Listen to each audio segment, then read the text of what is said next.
let's talk about the reporting around the Danny situation and the big machine that operates in League of Legends. Now, I said on a previous stream that at the end of the day, you were going to see the big machine all converge to essentially support the EG CEO, Nicola Point Jameson, and valid reporting is going to be covered up. And the reporting of plebs that can be controlled by Riot and by esports organizations, people who aren't real journalists, as I would classify them, that's what's going to be pushed instead of the actual reporting. And lo and behold, this has happened. It has come to pass because, as I said, when you understand what the League of Legends ecosystem is, which is a content creation environment controlled from the top down by Riot, and this encompasses everything from social media tweets, from the orgs that play in them, to journalists that write about the scene, to content creators, to interviewers. It is all about making professional League of Legends look as good as it possibly can while covering up any dissenting voices as much as you reasonably can. And it has been like that since 2012 when they really started ramping it up, and it's got progressively worse. Remember the initial story by Cecilia D'Anastasia when she broke the Riot Games sexism and harassment stuff. That was deleted by Reddit moderators before it was reinstated amid public outrage. You can't justify that in any way, shape, or form. You can't explain it in any other terms other than they wanted to divert away from it from as much as possible. And yet, that didn't raise alarm bells. Remember, back in my day, right, when I used to be the #1 League of Legends reporter, back when I started the idea of roster moves as a concept. Oh, yeah, that's me, Jacob Wolf, and Josh Raven. We started that culture. I had a goal when I was at Cadred that we were going to get every single roster move, every big roster move in League of Legends, and we did it every time for years. Loads of traffic, loads of attention, and loads of pleb fans saying, oh, but this player would never leave this team, it's an anime, and they would be wrong every time. And what started happening was I started moving into other areas, like you build credibility. Now my opinion pieces carry weight. Unfortunately, League of Legends had an incredibly young audience at that time, and so nobody knew the difference between a report or an opinion piece. They barely understood journalism. For many, it was probably their first encounter with journalism. They were just cretins. It was arguing with those cretins that put me on the mod radar, because they were like, Richard Lewis isn't a very nice person. Richard Lewis doesn't just let strangers pelt him with shit every day without saying something back. And this will never do, not in our League of Legends ecosystem. So the moderators started to harass me in the same way that it's like, if you're being bullied at school, we all know sometimes the teachers just let you get bullied because the teachers don't like you. And don't tell me that doesn't happen. I know it does. Right? And so when you're in that situation where the people who should be deleting the abusive comments have decided you responding to the abusive comments is the greater sin, there's not really a lot you can do about it. But I just told them, stick it up their ass. I said, fuck off. I don't give a fuck. Delete my comments. Ban me from the subreddit. See how that pans out for you. I refused to bend the knee, so then they ramped it up. There was a moderator there who, because he'd done an NCTJ, that's the National Council for the Training of Journalists in the UK, he started saying to me, I've got an NCTJ. I'm no more about journalism than you. I actually am critiquing your journalism, and I don't think it meets my journalistic standard. And so this person started making demands. They wanted me to change paragraphs. They wanted me to change content. They wanted me to change headlines. Most notably, there was I exposed an organization called Absolute Legends, who were pretty well known in League of Legends at the time, and they had robbed their players. They'd broken all their promises and kept all their money. And so I wrote an article about it called Absolute Liars. They removed it from the subreddit, messaged me and said, we have to talk about your last article. We can't publish that. You calling them liars is too strong. I said, they provably lied. They said, well, we don't like it. We think it's abusive. I said, I don't give a fuck what you like. You are a fucking volunteer forum moderator. I am a professional journalist. We shouldn't even be speaking. You are a gnat. You have no editorial input, and if I granted you any, I would be grotesquely unethical. Well, they didn't like that. So then they just started deleting my work as and when. So all of this led to the point where they first of all fabricated a story about me telling somebody to kill themselves, which I've never done. There's no evidence of it. There's a video that completely debunks it, and they even admitted publicly they lied about it. Right? Then the other thing they did was they made up that I was vote brigading, something I've also never done, provably never done. There is one tweet in the entirety of all my tweets where I said, they won't remove this negative thread about me, so please go and vote on it. So if I ask you to vote on it, they'll have to remove it for vote brigading. Spoiler, they decided I wasn't vote brigading the one time I actually vote brigaded. No, linking to comments on Twitter, a platform they couldn't control, drove them insane. They were absolutely seething. Again, I don't give a shit, right? I don't give a shit. It might have stalled my career a little bit, it might have stalled my YouTube growth a little bit, but in the long run, it's absolutely not harmed me. I refuse to give in, refuse to quit. My reputation remains absolutely stellar. You know, I'm a professor at a university now. I'm well respected enough and I have a good, solid enough community that I can go independent. I've won multiple awards, including a Lifetime Achievement Award. I have an active Twitch channel, an active YouTube, now an active Substack, now an active Patreon. You know, they fucking utterly failed in what they wanted to do, which was destroy me and make me give in by harassing me. But it didn't work. Unlucky. Fuck you. But here's the problem. What fills the vacuum? What fills the sizable Richard Lewis-sized gap? Well, unfortunately, what has ended up filling that gap is going to get people harmed and hurt. Because in lieu of reporting that is accurate and names and wants to hold people accountable and resonates with the community, instead what has happened is those voices have been suppressed. The voices of people like Thorin, the voices of people like Monte Cristo, the voices of people like me. And in its place, we have Travis, we have Mark Zimmerman, we have whatever the fucking guy who pretending to be a journalist is. We got a motherfucker who claims to be a Pokemon. This is what we've got instead. And as I'm about to demonstrate in this stream, the moderators also are removing any comment in the threads that say, I hope Nicole LaPointe Jameson is held accountable. They are removing her name.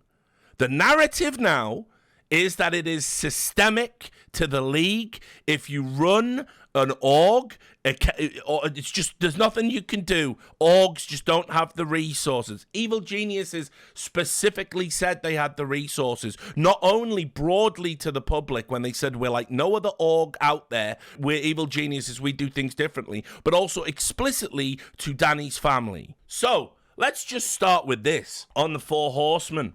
Naturally, I called out Travis Gafford. Now listen, I actually think Travis Gafford did the right thing in recusing himself from this story. So I'm a little bit different in the sense that I'd like to think nobody would question my integrity, given that I have written scathing articles about friends, exposed people that I cared about when they've done wrongdoing, and made sure they were held accountable. I'd like to think people would understand that I'm not the type of person to let a personal relationship, if you're doing something heinous, I'm not going to let you get away with it. I actually think that's within the purview of being a good friend, frankly.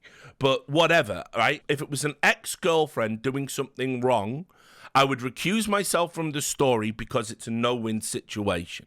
Ultimately, if you criticize them, then it could be bitterness. And if you don't criticize them, it could be unrequited feelings. You know, it could be that you still care about them. It could be that you parted on good terms. It could be that you're in a friends with benefits situation, you know, whatever it is. So you have to recuse yourself. And I get it. I totally get it. I don't have any distaste about him saying I'm not going to touch this story. But on Hotline League the other night, he's just a jellyfish. Like, he can't help himself. And, like, one of the broader things we're going to get to here is, like, people call me unprofessional. Like, I don't know, guys. Like, I don't know what people think professionalism is, because I saw things that I find markedly embarrassing from anybody that considers themselves a journalist. So Hotline League comes out, right? It's super popular phone-in show. You know, it's like Trash Talk, except they vet all the callers. They even have like some fucking pathetic Reddit moderator call in regularly, and they sit there and they give their opinions about things, and it's like the most milquetoast show. It's like there's none of the edge of Trash Talk. We're not getting people calling in from tech support in the middle of a job in a tech support call center. We're not getting chemists calling in who've been testing nootropics, and you know, we're not getting people calling in saying they've been abducted by UFOs. That's not happening on Hotline League, right? So here we go. Let's just watch the intro to this new show. In glossing over it, I don't think that neither Mark nor I was attempting to like brush stuff under the rug or... Now, remember, one of the things we're going to talk about later, so just hold this in your mind, is how the big machine has decided the CEO of Evil Geniuses cannot be individually held accountable for her actions within Evil Geniuses or the actions of her subordinates in Evil Geniuses. It's just a systemic issue. And we looked at Mark Zimmerman's, on this same channel, his blame game, where he literally says, yeah, you know, and also, like, you can't really expect esports to be all that professional. And so they absolutely did downplay it. In reality, this is a professional athlete who was neglected by a professional athlete with special needs. And I don't mean special needs, I mean special requirements that his organization had promised to give that they then didn't give. That individual was then harmed by that. If this was just a standard job, employer-employee, this is a slam dunk, by the way. Remember, old Richie 100 jobs, trade union representative, shop steward. If this had happened in an office workplace, like, I can even give you examples. Like, I remember one employee quit citing chronic back pain. She was overweight and had to have a special chair. The job she did was a call center advisor. She was sat for hours and hours at a time, typically 8 to 10 hour shifts with 15-minute breaks like every 4 hours, which is like something like the legally required minimum they had to give at the time. She had asked repeatedly for an extra support cushion in the chair or a tectonic chair, which, by the way, those shifting chairs are totally available in that workplace, as I found out, and many people had them. But her manager directly did not want to give this individual the chair because they didn't like them. They just simply didn't like them. And so, when she went on the sick with back pain, the company tried to fire her. And so I got all the paperwork and said she has made multiple requests, including written requests with doctor's notes that you did not, that for this additional support for her back, and you did not provide it. So it's on you. You fucked up. They had to eat a massive, like, arbitration payout to her. And listen, you might go, oh, Richard, you just got to skive her a bunch of money. I don't give a fuck. Fuck the corpos. So yeah, I did. So these type of things in the real world would be open and shut. Protect people or whatever, which is something that I've seen talked about a lot. Or the idea, I really liked, Mark, the idea that you are like Riot's payroll, so they told you not to talk about this or something like that. I think your blame game always a classic. Does a pretty good job of discussing it. Put it this way. Let's also dispense, because he brings this up a few times, let's also dispense that to be a shill, you have to be directly on the payroll. I have no doubt if Mark Zimmerman isn't taking money from Riot directly, but what do we know about Riot historically? If you fuck with Riot and say things they don't like, they will take away your access, they will leverage all their buddies on the subreddit and in other areas, including esports organizations, which suddenly won't be able to employ you anymore, but won't specify why. They can absolutely drive you out of the space or make it to a point where you're persona non grata and it's very non-lucrative to continue. Right? They absolutely can do that, have historically done that, continue to do that. So let's not pretend the only shilling incentive, by the way, to say things that Riot like or to be soft in your damnation than you would be for anyone else. Let's not pretend the only incentive is a paycheck, because it isn't. And it's disingenuous, and you guys know this. When you say this, you are trying to manipulate the minds of people who are not intellectually strong enough to see through your bullshit. It won't work on, grown-ups. Anyway, so at the time we didn't really talk about it too much. Part of it, I think people do not know the timelines in which content gets created versus when stuff comes out, because they watch it a couple days later. And so a great example of that is, like, I did an Inspired interview like a week and a half ago, before any of this stuff started being a the conversation. only inspired recently. piece of work he's done in his career. People career. in the comments were like, "How dare you not ask about the daddy stuff?" And I'm like, that's not how the flow of time works. So at the time, there'd been some stuff. He'd made a statement, I think, or he'd put out his tweet like right beforehand. And so we were kind of in a weird situation where just talking about it, it was kind of a weird thing where it was really just like one statement versus another. And so I figured we would probably have to talk about it a little bit more as more stuff came up. Anyway, clearly there's been more conversation, and I've been monitoring a lot of the online chatter, and my name has featured prominently in many different threads and on Twitter and all these different places. Most notably about my past relationship. So for those of you that do not know, at the beginning of 2020, I got into a relationship with Nicole, the CEO of Evil Geniuses. I never really discussed like the end of that because there wasn't really much to talk about. COVID hit and people grow apart. And so that ended.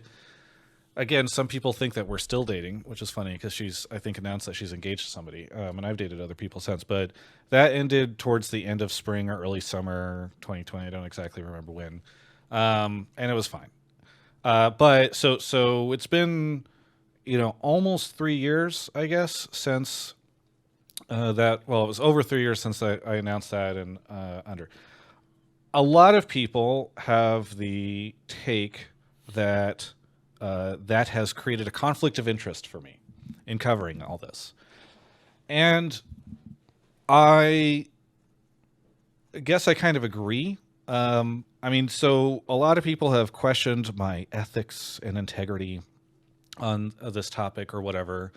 And I think the irony is, like, I don't really talk about my personal life or my dating life very much publicly. Mark knows all the details and has held me as I've cried. It's so much messier than anyone would know. People will actually believe you if you say that. Guess everyone forgot about League of Honeys, of course. Weird how that got fucking memory hole day. Those who know. No. Mark has Mark obviously knows a lot of stuff, but I don't. I tend to be pretty private about Gafford. My personal relationships, and the reason why. And people can go back and look at that video, and I don't know if anybody has because I just see really ill-informed comments on stuff. And the reason why I did was because specifically I thought it was important for people to know that this was an active conflict of interest at the time, and also just to have it like fully disclosed. I thought that was the ethical thing to do. Well done, Travis. Even though, like, when you have been dating somebody for several weeks, it's not usually a very fun thing to go make a YouTube video about it, at least for me. So it was not something I did for fun or for entertainment or for views. It was specifically because I wanted to make sure that everything was above board. And so I think the irony now that people use this information that became public as sort of a question of my integrity or whatever, it's whatever. People are going to do whatever they're going to do. That being said, I've given a lot of thought on, what can I do? How can I approach this? Blah, blah, blah. And I think one of the challenges is that regardless of if I think I can give this a fair shake or not, one of the challenges is that people are not. It's kind of like perception creates reality. I cannot. A lot of people perceive this to be a conflict of interest, and I even admit that there is on some level, regardless of if I think I can do it justice or not. Like it's just. And the esports understanding conflict of interest. fucking continues. The challenge just never... It's never going to be completed, because it doesn't matter if you think you can do a good job. It doesn't matter if you trust yourself. You have to declare these things, and best practice is to recuse yourself from these things. I actually think he's doing the right thing by not passing comment on it now, but I wanted to bring this up because we'll get to why. Just becomes a thing where no one can sort of take what I say objectively because of this past relationship. Yes, correct. And so I know this is really disappointing to some people.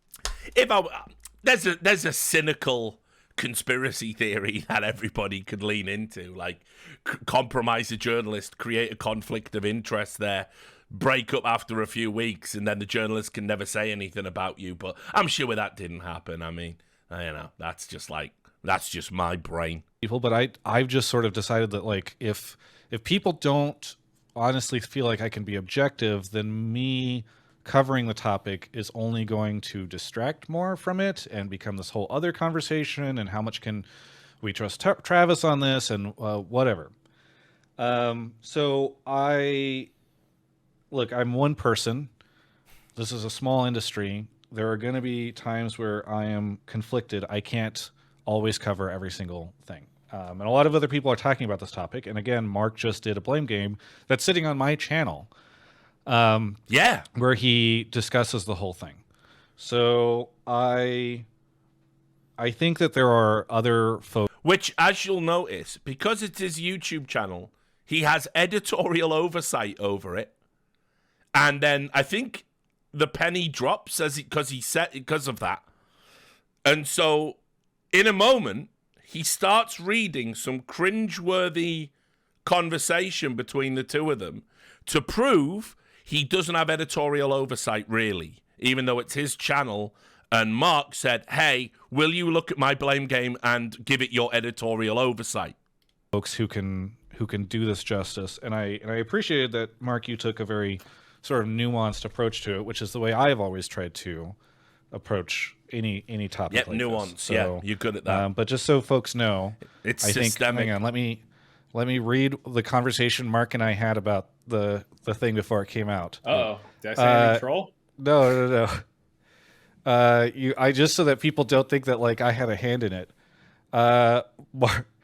Mark said, he said, you're out of space on the drive. And I said, that's right. And I said, you could just delete some stuff. Then he said, my blame game is on the Danny situation. And I sent a thumbs up.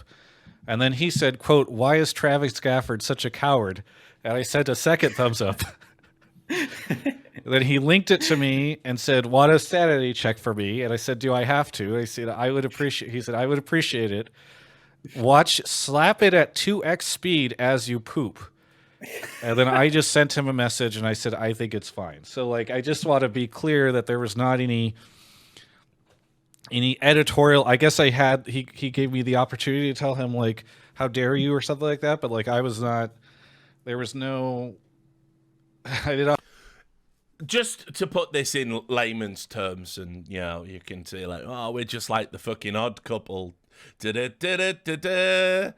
You know, put it this way, I've never sent Thorin anything that cringe, and people think we're joined at the hip and stuff. I've never sent any colleague, like, watch my video while you poop, lol. Why are you a coward, lol? It's like, great. Anyway, what the sanity check means is, I have said a bunch of stuff. Someone also who knows how to walk that riot line, only complain, I notice, when you don't get your way because you think you deserve more things. The one time, two times I can remember him going against Riot, both times he was directly affected and he tried to make it look like he was a man of the people doing it for everybody. Classic Travis. But anyway, the sanity check is, have I said anything that will piss off Riot, piss off evil geniuses? That's the sanity check. And Travis has watched it and gone, no, that's fine.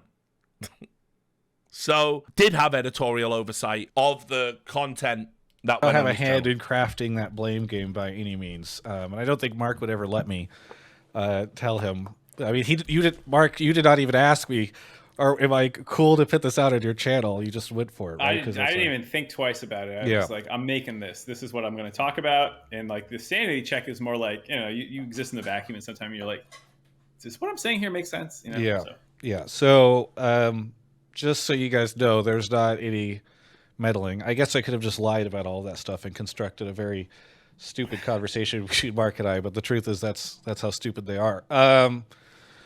So, a couple other little pieces of housekeeping on the topic. I tend to not address sort of people trying to pick fights with me or like throwing, nails in my direction or something, because this is the excuse for why him and Mark both have this policy of refusing to acknowledge that, like, Thorin exists, I exist, Monty exists. They don't even say our names. Like, very much in line with, like, the League of Legends moderator rules, where you get banned if you call me Richard Lewis, if you type that, and they now try and gaslight you that they didn't do that for years. This is the excuse he uses and what it does is it gives him sort of carte blanche to not talk about Thorin's video. It gives him carte blanche to not talk about my reports. So in other words, anything outside of the League of Legends machine, he doesn't have to acknowledge, because it's just exhausting fighting with people, apparently. I can't do it anymore. After doing this for so many years, like, getting into fights with people online is just exhausting, and it makes me not want to do When the did job, Travis fight for anything, I just by tend the way? to not do that stuff. But I do want to just address this idea, this concept that I've seen over the years, and especially on this topic, that, like, Travis is not going to say anything because he's reliant on access to the teams and to Riot and all that stuff.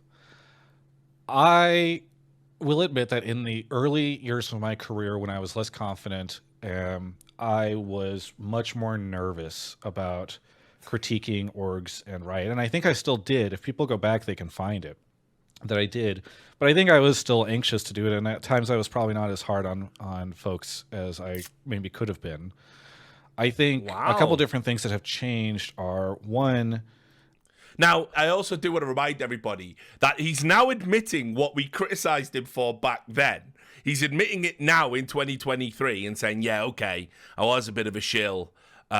He also glosses over the fact, dude, I know you lied. I know you published false statements in an article as part of a colluded hit piece on Chris Badawi. I know they were bullshit. The quotes you published, the things they said in those quotes objectively did not happen. And I know they objectively did not happen. I know what you were doing. You were doing a hit piece on Chris Badawi poaching because it would have kept you in the good graces of Jack and Reginald and Steve and the rest of the fucking cartel. So gloss over that all you want, but that actually happened.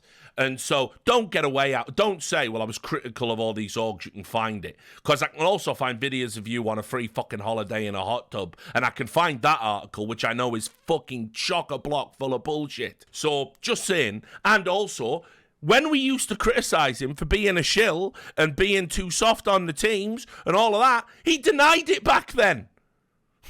Didn't he? He said we were wrong back then. He said, now you're saying it now.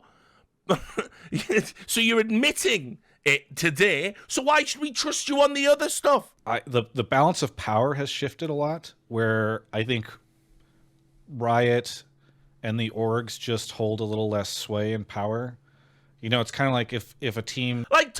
he's totally telling on himself. Riot and the orgs hold a little less sway. What sway could they possibly have over objective journalistic fact? What sway could they have, Travis? Oh, right. I see. They influenced your reporting. Ah, how interesting.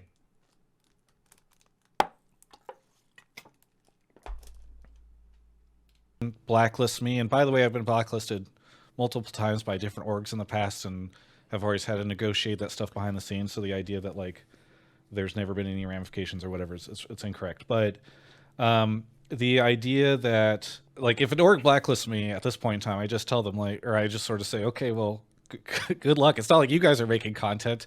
Like this is hurting you guys more than it's hurting me. And I think, the majority of my content has shifted away in the views and all that and stuff, the impressions, away from interviews and more towards surprise tests, which while I need access, like, you know, like TSM didn't give me a player for a surprise test at one point in time last year, and I just took a TSM fan in and made fun of the fact that I didn't get a player. And then, like, you know, we have Hotline, we have Blame Game. There's not as much of a need for that access, even in a world where I was like, oh my gosh, I need this.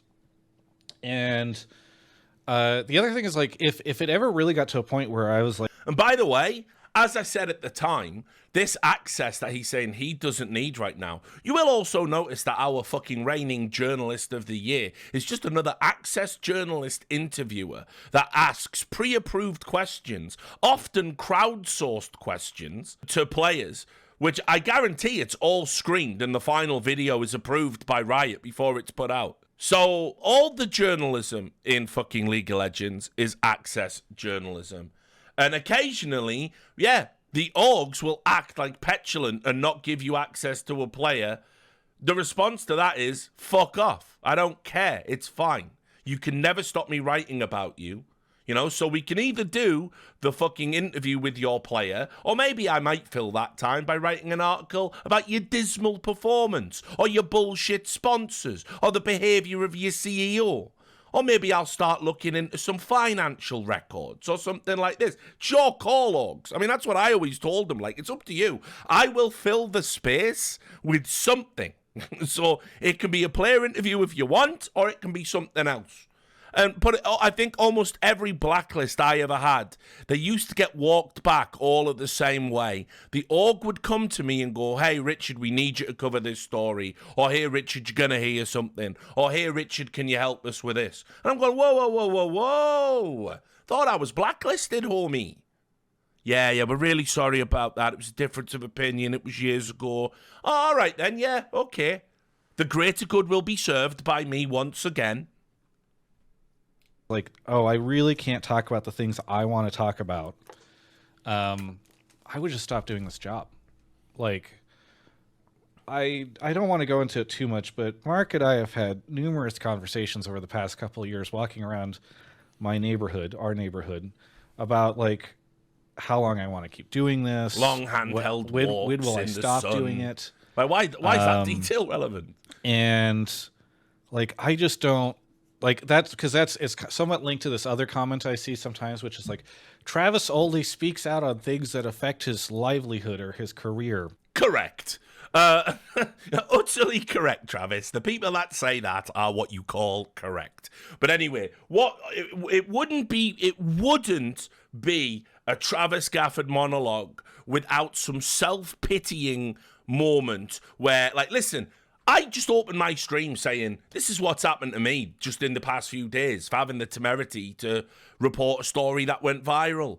You know, I've got people trying to fuck with my job. I've got people trying to fucking, you know, threatening to kill me for taking away their skins. I got people, you know, fucking threatening me because, look at all the bad things you've done about evil geniuses. Whatever, give a fuck. I got people lying about me in public. People saying I'm part of an international global cheating conspiracy. Yeah, it sucks. It sucks. You're not even a contentious figure, Travis. No one cares enough to send you like vitriolic hatred. Your work's not even that important. You know, you don't cover any big stories. You don't turn over stones. You don't rattle anyone's cage. There's no emotional component to what you do. So he now will go on about this whole, you know, I can quit anytime I want. Just walk away and go and do something else. You know, maybe I will. It's like, oh, God. I'm like, yeah, I guess the general health of the LCS is something that affects my career, but also it's a very funny idea because, like, the first couple of years of my doing this job, I just racked up, like, tremendous credit card debt. Like, it's not like I'm like, well, I, like, got into this for all the money and the cush lifestyle, and now I must make sure the LCS doesn't die so that I could keep cashing those sponsor checks. Like, I've done this long enough. I've done it for 12 years. I can really stop doing it whenever I want and just go do another job that is less filled with shitty Reddit comments and angry Twitter messages and everything every, I don't know, 6 to 12 months whenever somebody says something about me or whatever. And like, I'd be fine to do that. And so I like doing this job a lot. I like creating the content for all of you, like, especially in the past year as we've gotten out of COVID, like doing Hotline League Live and the tour and doing Surprise Test and being able to back Mark bringing back the Blame Game. Like, all this stuff has felt very, very good. I don't want to stop doing it. But the idea that, like, I have to do this because I don't have other options is, like, it's just a false premise. I mean, and I'm not holding this against him because we've all done shit jobs. As you know, old Richie 100 jobs used to kill chickens with his bare hands in the summer for money. So used to work on a building site, used to be a hod carrier, you know, used to be a roofer. I've done plasterer's assistant, you name it. Like, I've done all the shit jobs, like, right? But, like, Travis is talking about, like, saying, oh, you know, people say I don't have any options in real life. I don't know what those options would look like, mate. The type of work I've done has been peer-reviewed by real journalists. I've included articles and investigations I've written and sent them off to, like, real legacy media publications and got interviews on that basis. Like, Travis's deep lore is he comes from tech support. So, I don't know, bro. Like, you don't sit here and make out that, like, you could walk away from this at any minute, like. And it's all, woe is me. Because, again, it'll suck in your Zoomer audience. But real talk, it's just bullshit. I don't know. I just wanted to kind of finally address that because I've seen it some places before. I don't know. I've not been looking at Twitch chat, so I don't know how this is going. But the last little thing I will put here is, like, I also know that in having this much of a conversation and talking this much about myself around this topic, people might say, like, wow. The only thing Travis did was talk for like 8 minutes straight about himself in relation to all this stuff. Yeah. Like, I am just trying to provide the context on kind of how we got here and where I'm at and why I am not talking as much about this stuff. Because even though I know what's totally going to happen, is that in 5 minutes we're going to be taking some other call. We're going to talk about something else, and somebody will show up in the chat. Someone will say, did they talk about the Danny stuff yet? And then somebody will be like, yeah, Travis said he's not going to talk about it. And then they'll be like, oh my God, that sucks. He's such an idiot. What a jerk. And then on Reddit, the same thing will happen when this gets posted there. No one will actually look at any of this context besides a few people, but I still feel like it's important to, like, speak from the heart on all of this. So I apologize to the folks who do want me to be able to talk about this stuff. This is just kind of the way that it goes whenever you're working in a small industry, is like, you know, you end up with conflicts. You know, that it started with me living with Peter, and people have taken issue with the way that I've covered stuff about his career. And, like, yeah, and I'll notice you've never once ever sort of intelligently critiqued yourself for that. Or, you know, gone back and said, yeah, probably shouldn't have published some of this stuff, shouldn't have done this. I mean, ultimately, though, I get why. Because if you hadn't have chanced upon having Doublelift move in with you, probably no one would know who the fuck you are. Like, sometimes you date people in the space, and it's just, it is the nature of the beast, and I apologize that it has created a situation where a lot of you do not feel like I can do this topic justice. But the only thing I can really do is, like, pay Mark to create the Blame Game and let him say whatever he wants to say there. And then I think the other thing, remember, again, he keeps making it worse. He goes, so I had no editorial oversight, but by the way, he asked my permission and I approved it. Then he goes, you know, I just want you to know that I have no input in it. I'm paying him for it though. So you funded the Blame Game. That's up on your channel. All right, okay, good. Like, we know that's how it works. We know that's how the arrangement works. But, like, don't explicitly say it and walk back everything you've just said.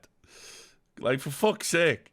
Mark and I were talking about this beforehand, and Mark, you were saying that you'd be down to take at least one call on the hot topic, right? Even if I'm not going to be really chiming in. Yeah, I'm going to say a little bit after you just about the topic itself. So it's not like we're not talking about it at all. Now we get Zimmerman's view. You're the best, Zimmerman. I, of course, have follow-up thoughts, seeing people's reaction to it. And then, I want to get people on. Obviously, we're not just going to take, like, a ragey caller. I know there's a lot of anger out there right now. Some of it well-placed. But So we're going to vet out anyone that's angry about what happened to Danny. So that you're not allowed to be angry, by the way, about it. You shouldn't be angry about the neglect. That's not a conversation. So like, there are some people. I pulled one person about like just mental health in general. It doesn't even have to be specific to Danny, but I'm definitely down to take a Danny specific one if there's a take that actually is good. Yeah, I think if there's a take, that's good. What a fantastic call-in show this is. I think that's good. Anyway, I think I've said everything I'm going to say. I don't know if you have any. Do you want to tear me apart, Mark? Yeah, you're a coward. Yeah.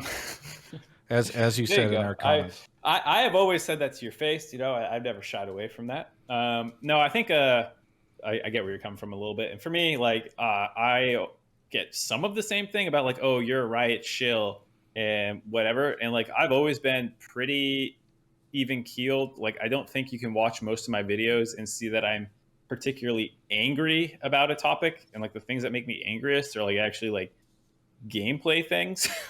Like if I'm ever the most unhinged I think I get is like when arguing about something in the actual game. So his defense now is he cares more about gameplay balance than what happened to Danny.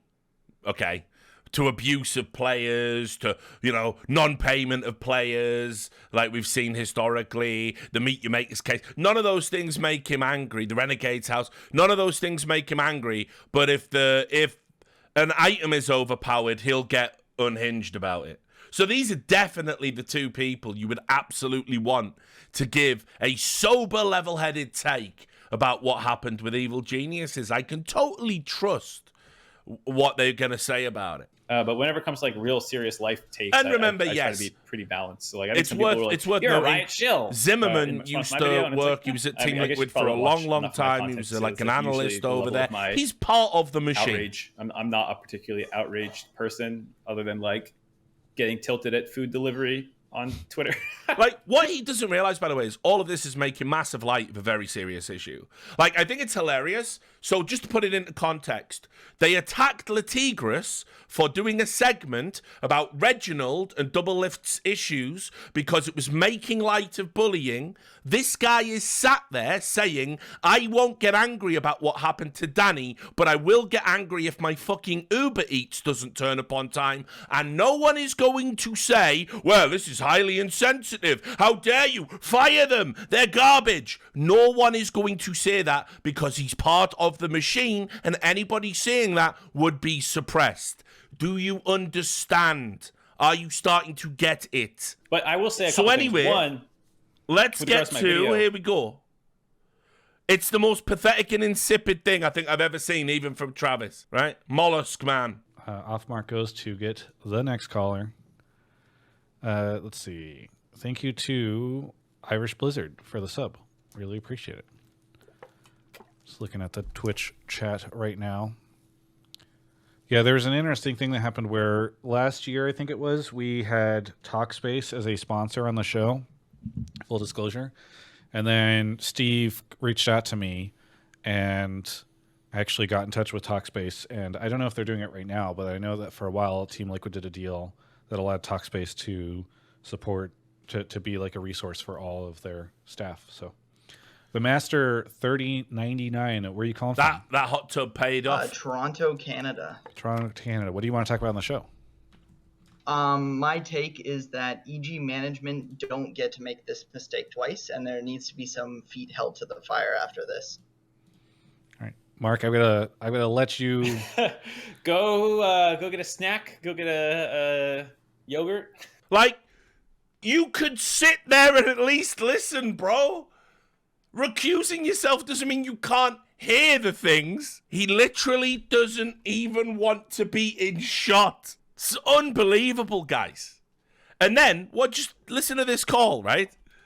Go ahead, the Master, if you have more follow-up there. Yeah, absolutely. So, frankly, I think they need to understand they're dealing with very young players with very little to no life experience in an extremely high stress and public environment. And it seems that there's been a complete blunder of what's happened. The worst part to me, I think, is the attitude that the management seems to had, according to all the articles that I've read. towards Danny and seems to think of him as much more of a commodity than a person, or at least thinking of him as a commodity before thinking of him as a person.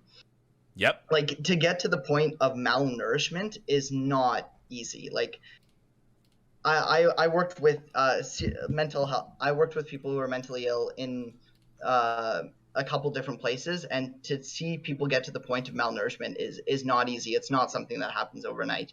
It is extremely hard to get to that point, and you notice when that happens. That's not something you don't notice.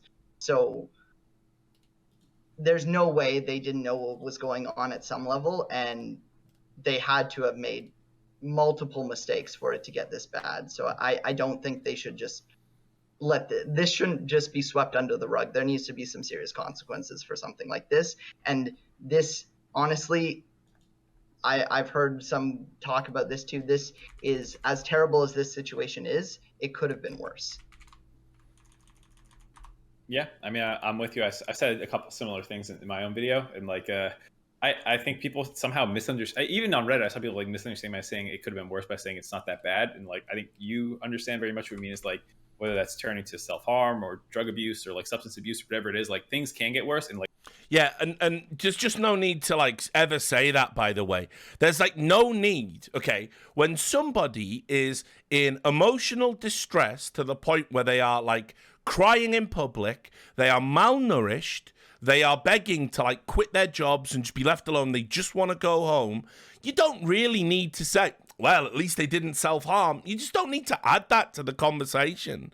Like, it adds absolutely nothing. It's really reductive of people's emotional distress. It's, in fact, it's like, it's the little brother of the attitude where people say, if someone says they're going to kill themselves, and then somebody says, oh, but they've said it before and never did it.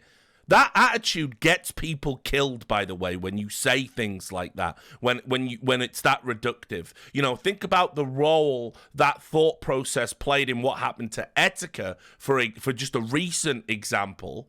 You know, it's like you say nothing, just show compassion. It's like not hard to be empathetic.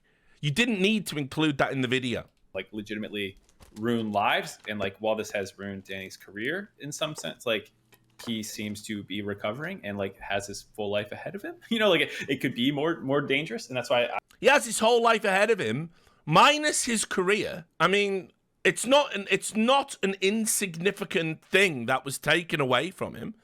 And yeah, let's just laugh it off. Like, what are you laughing about? I'm with you that like I think again people might not have understood me saying that something needs to be like there needs to be a follow up from this. Clearly, I was talking about like an investigation should take place, I think, because it's not just I talk a lot about the systemic angle because that's I think something that is more far reaching, but I think that this one is important also in a far reaching sense because it shows that you have the players back in some sense from Riot if you do an investigation to say like, hey, we do take your safety seriously. Having the players back would have been when it was first evident that Danny was having problems. You got on top of it. Think about it. Danny publicly said in May of last year he needed a break. He was overworked and stressed out. Where was the Riot player liaison officer reaching out to him privately? Do we know that happened? Did it happen? Certainly no one said it happened. Danny didn't say it happened. None of the sources I talked to said it happened. Riot haven't said it happened.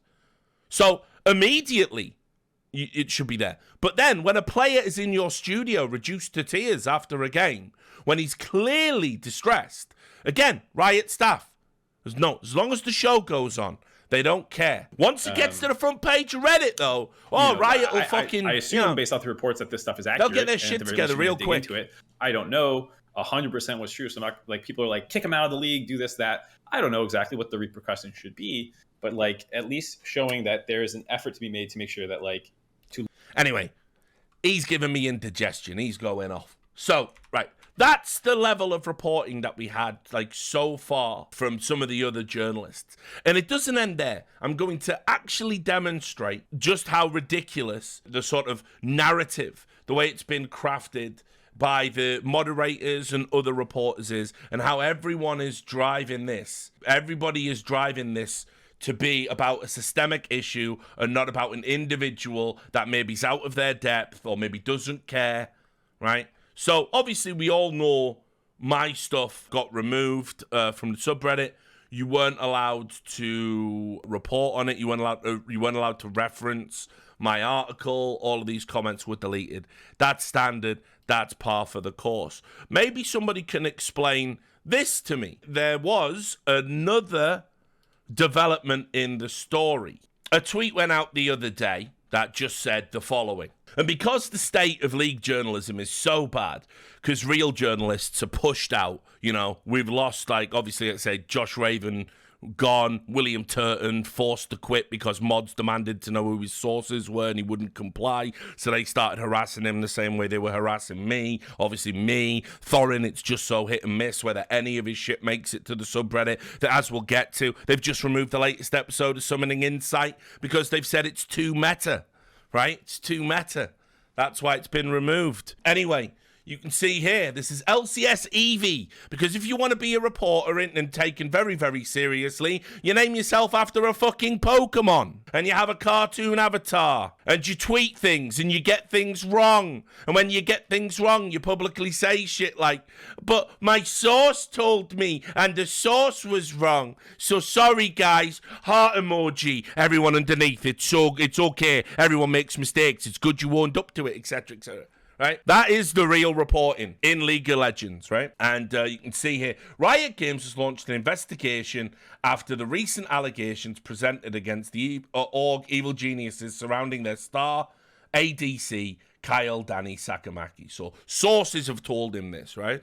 Now, you also have to understand, the tweet only says Riot have started an investigation. Even in that detail, he is wrong, if you can believe it. And I know that because a real reporter went and did some real reporting. Lewis Mira at Desertor managed to get Riot to go on the record. And you can see here, a spokesperson for the LCS told Desertor that the company is aware of the allegations surrounding the treatment of Evil Geniuses player Kyle Danny Sakamaki. They added that in late 2020, the LCS enlisted a third-party law firm to investigate the matter, which is ongoing. So his sources, he couldn't get them on record, and key fucking detail.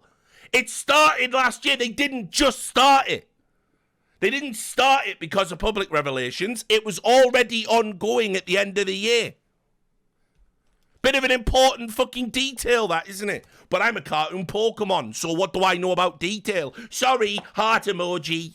But when the Desertor article, that was obviously a bit more scathing and also implies there really is something fucked up if Riot were already investigating things, what do you think happened when that went to the subreddit? It was deleted by the moderators. They removed it. They removed it on the grounds that it has already been reported. But that detail has not already been reported. That was new information. New information, the machine, and I realise I'm sounding like Andrew Tate with the Matrix, but the League of Legends machine doesn't want that detail in there. There is an investigation. You don't need to know when it started. You don't need to know when... You don't need to know if any specific names are involved. It's a systemic issue, guys. So they took it out, and what do you get instead? Good little ball-playing Pokemon kid playing at journalist gets to keep it up. His piece says absolutely nothing. No details, no quotes. That's how they're going to discuss and digest the news. And there's loads of other little interesting components to this. Because when you look into the deleted comments, you'll see some interesting things. Here you go. What possible reason is there to moderate this comment? The CEO seems to be well liked, so I am not hopeful about the investigation. They will probably play the defensive men trying to tear down women in esports, and given how careful Riot now has to be, thanks to their infamous lawsuit, it'll probably end up being a small slap on the wrist. Why would that have to be deleted? What's the problem with that? a comment here. It's already apparently by the fact that Nicole is getting zero flame from anyone in the industry and barely any from the community compared to Carlos and Reggie. Where are all the casters and other blue checks on Twitter piling onto her deservedly? We have to remove that. That's got to go. We can't say a name. Can't suggest that we hold individuals accountable because, you know, you hold Reginald accountable, you hold Carlos accountable, but absolutely can't hold Nicole accountable. And then you go through the thread and you're going to see other comments. This is someone just criticising her in general, saying she's underqualified while they discuss her career path. That had to go. The guy also is saying he works for $1 billion company while shitposting on Reddit. This comment, Nicole, again, has to be removed, is just better at PR and shut the fuck up. They said shat the fuck up, which is kind of a terrible image, but Nicole is just better at PR and shut the fuck up the moment these allegations came up. If she went on Twitter and said no one is going to police her roster or some other shit, she would be in trouble. Removed because Nicole's in it. Tons of comments calling me a Nazi. That's fine. Anyone defending me saying he only spent 5 months at Breitbart, it's not a big deal. Look at this. Richard Lewis is left-leaning. We have to delete that. Richard Lewis is left-leaning. That's moderated. That's moderated. He still wrote for the Nazis. Definitely didn't. Take that energy for people that work at Riot or Blizzard. No. A gaming company that abuses women is not comparable to a right-wing news outlet, apparently. Fire her ass on International Women's Day. Delete that. Can't call for her to be fired. I really wish people would treat Nicole the same way people treated Reggie and Ocelot. She was behind this whole fuck-up. However, I have a feeling she will receive zero criticism because she's a woman. Hopefully I'm wrong, but it's just what tends to happen these days. Now listen, I don't give a fuck about the incel energy radiating off that fucking thing. They're arriving at the right conclusion for the wrong reasons, but the bottom line is, like, again, why does this have to be removed? Why do you have to remove somebody saying she should be treated the same as the guys that have been, you know, punished? Why? Why? Because it's a systemic issue. So also in that thread, I'll just bring up as well, right? Little nephew who was playing at journalism. I hope people realize now that if you take this kid seriously, you know, he did a 5,000-word article that had 4 corrections in it. I think he's up to 5 corrections now. He called it the full story, which it absolutely cannot be and is not. He essentially repurposed and rewrote my article. That's all he really did, and got and talked to a couple of people behind the scenes. This has now led to people saying publicly, Danny's family didn't approve of Richard Lewis's article. They issued me a no comment. I tried to reach out to them. I've not seen anything publicly that says my reporting's wrong, but people are saying that, and the mods are allowing that while deleting anyone who says source, got a source, can't have a source. We just like rumors and intimations on Reddit. But anyway, so when Lewis Mira went out and did real journalism and got Riot to give him a statement on record, which is what you're supposed to do, you're supposed to move people onto the record where possible, unless they're whistleblowers or there's another protective element to it. If you can't, you just go out and you get another source. Now, obviously, Riot know the rumors are abounds about a potential investigation, so they gave Lewis a comment. So what does that fucking arse loser say? Here he is. Oh, cool. Riot officially confirmed that the investigation has been going on since last year. Guess I could have put that in my article. I knew all along. I'm the god-tier journalist that knew all along. The fucking cringe of this. The absolute cringe of this. Nobody scoops me, man who's been journalist for 5 minutes. And then, just because he cannot handle that people... See, loads of people have been saying, you know, oh yeah, Arsh's article's great. Those people are teenagers that are obsessed with League of Legends, and they can't handle anyone out of the fucking machine, out of the orbit, having an opinion about their game, especially one who's like, listen, I'm never pandering to a moron ever in my life. Never. Not for a second. Never me. Never happening. Now, listen, you could be a moron because you've just lived a shorter amount of time and therefore have accumulated less information. But if you're beyond a certain age, moronism is just not acceptable to me, right? Like, I'm sorry. Like, I don't truck with the idiots, right? But anyway, they get upset about that. So that's the type of people that were pandering to him. But he is furious that a number of voices on his article, on social media, have been saying to him, look, or saying about him, actually his piece is a bit embarrassing. It reads like a blog. There's no editorial oversight. He's been way too self-congratulatory. He's had to make a ton of corrections when it should have been right or when it went out. He's even retracted things he originally reported himself. So it's not like a minor detail. He said, I know this, and then said, actually, I confirmed it, but I was wrong. So why should I believe anything else in the report at that point? But get this, he was so livid about it that the credit only lasted a day. By the way, another lesson for your kids, if you want to get into journalism, the praise, any praise you get, and trust me, the praise will be tempered by absolute vitriolic hatred. Any praise you get is so ephemeral, it will be gone in the morning. You don't become a celebrity. You don't become a personality. No one gives a shit. You just have to put your work boots back on the next day and go back into the trenches and get digging again. That's the job. No praise, no pat on the back. No pat on the back. You're not a fucking super celebrity overnight. You're not being invited on Bill Maher. None of this shit happens. You just do the work for the public. You're a public servant without anyone recognizing you as such. It's not a fun job. So anyway, he couldn't handle it. So here's his comment. Here, right? There are several things that Thorin and Richard Lewis are harping on about that I have confirmed as false.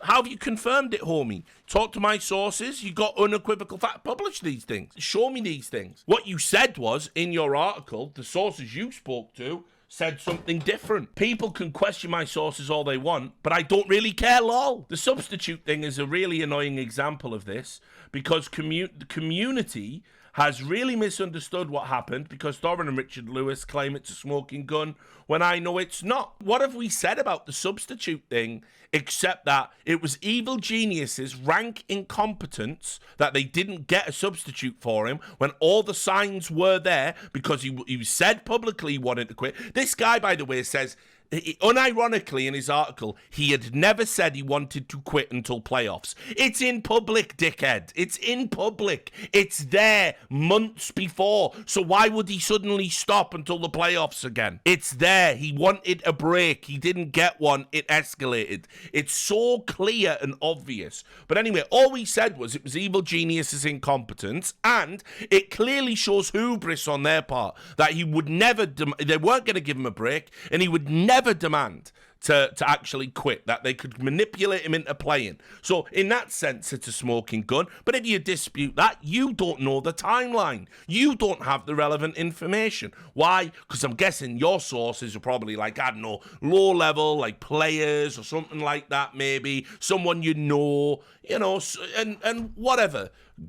Good for you. You had a couple of really juicy quotes in your article, but that's all the article was good for. Didn't move the dial, and as we now know, the investigation was already ongoing anyway. Next up, it's obviously Summoning Insight time. And so Summoning Insight went up, and Summoning Insight talks about the Danny issue again. Talks about evil geniuses again. Talks about why are we not holding the CEO accountable. There's a specific part of it where they say, look, they did this to Carlos, they did this to Reggie, they did it to Chris Padawi. Why haven't we done it to Nicole? Why is the narrative that it's systemic all of a sudden? Anyway, within about an hour, the meeting of minds, the mods all got together. And they were like, oh, God, it talks about Richard Lewis as the original source of the reporting. It talks about, Nicole getting preferential treatment by Riot. It has to go. And the reason they give, as I said earlier, as you can see here, is your post has been removed because meta posts and meta discussion of the subreddit are not allowed in League of Legends. So it goes on. Right? You'll notice why this thread has to disappear, right? Arsh is reporting and Mark have sort of shifted the narrative to a systemic issue as opposed to an EG-specific one, and that would be a cop-out. So, oh, no, people are starting to realise the systemic thing's bullshit. What are these deleted comments? The funniest thing to me is the same people who say that lack of mental health care in esports is a systemic issue would also say that misogyny is at least twice as much of a systemic issue in esports. On it goes. Stuff about Thorin being racist. Just nonsense again. Anyone who calls them out for just being weirdo Americans, terminally online Americans who keep talking about the alt-right under their bed and all that other boogeyman bullshit, removed, deleted. And so the whole thread's been taken down. So now they're even denying content that's never been banned before, never been removed before, because of the narrative that it constructs within it on the basis that the narratives are meta. And so I'll put it to you, when it does end up that it is going to be dismissed as a systemic issue, that it is a systemic issue and that EG were not to blame and Nicole was not to blame, it's just a problem facing everybody in the ecosystem. How does that help the next Danny? How does that help the next player? How does that help anything in the space get better if we wash our hands of this? Well, it doesn't. But that's what we're going to do to preserve one person who is part of the machine. Same thing they did for Reggie, by the way. A lot of people are saying, oh, Reginald got like super harshly punished. He got a slap on the wrist, guys. He got a slap on the wrist for years of bullying. And they even tried to spin the narrative there by saying he didn't bully or abuse a protected class, so it's okay. They said they'd set up a tip line, and then they didn't. So things can be, like, it's not mutually exclusive, that we can have a systemic issue. Here's the systemic issue. The League of Legends machine keeps employing people who are arseholes who treat people like fucking cattle because Riot think they're cattle, because it's just an esports content delivery system to sell their fucking video game to people. That's it. To create an aspirational element that keeps you playing. To sell sponsorship deals. So, systemic it is, guys. And as I said, the next Danny, it's going to be a tragedy. We just keep flirting with it.